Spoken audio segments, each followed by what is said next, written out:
কড়াই গরম হয়েছে, তেল দিয়ে দিলাম। তা আমি টক ডাল বাগার দেওয়া দেখাচ্ছি। টক ডালটা আমি হলুদ লবণ দিয়ে সিদ্ধ করে ঘেটে পানি দিয়েছি, পানি দিয়ে আম দিয়েছি, আমের টুকরাগুলো দিয়ে বলক এসে গেছে। আর এদিকে দেখা যাচ্ছে যে কড়ার মধ্যে তেল দিয়েছি, সরিষা শুকনো মরিচ।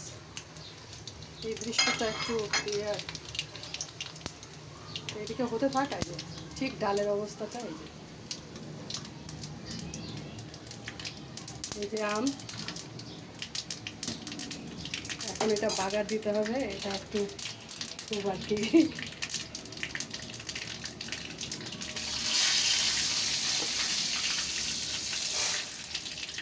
প্রথমে তুলে তুলে নেব। তার আবার একেবারে তুলে তুলে নিয়ে দিলাম। হ্যাঁ, টক ডালটা এভাবে বাগার দিলে কিন্তু দারুণ লাগে। আবার কেউ চাইলে কড়াইয়ের মধ্যে পুরোটা ঢেলেও দিতে পারে, তাদের একটু ফুটতে দিতে হবে। আর টক ডালে কিন্তু লবণটা একটু বেশি লাগে। দেখো কি সিম্পল, আর কি যে একটা আহা! আর আমার ছেলে মেয়ে এত পছন্দ করে, আমার কর্তাও খুব পছন্দ করে টক ডালটা আম দিয়ে। আমটা গলে একদম সফট নরম হয়ে গেছে। ওই এই ডাল আমাদের শেষ হয়ে যাবে, আর রান্না হবে মুরগির মাংস, আর একটা ভাজি ঠাজি হবে আর কি।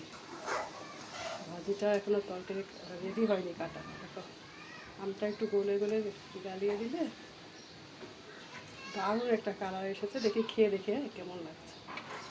আয়শা খাবে, চাকবে? দারুণ দারুণ। আর একটু লবণ লাগবে। গরমে এই যে এই ডাল উঠাও তো মামুনি, এটা গরমে এই ডালটা এত সরিষা ইয়েটা উঠাও। লবণ লাগবে না একটু মামুনি? দারুণ টেস্ট। শুকনো মরিচ অল্প দিবেন, শুকনো মরিচ বেশি দিবেন না, তাহলে তো আবার গ্যাসের প্রবলেম হবে। এই গরমে এই ডাল দিয়ে ভাত খাওয়া যায়। ডাল একটা ভাজি হলে। তোমার লেখা কমপ্লিট? আচ্ছা ঠিক আছে। তা ডালটা আমি টক ডালটা কীভাবে রান্না করলাম এটা তোমাদের শেয়ার করলাম। ভালো লাগলে কমেন্ট করবে। সবাই ভালো থাকবে, সুস্থ থাকবে, আমার জন্য দোয়া করবে। আল্লাহ হাফেজ।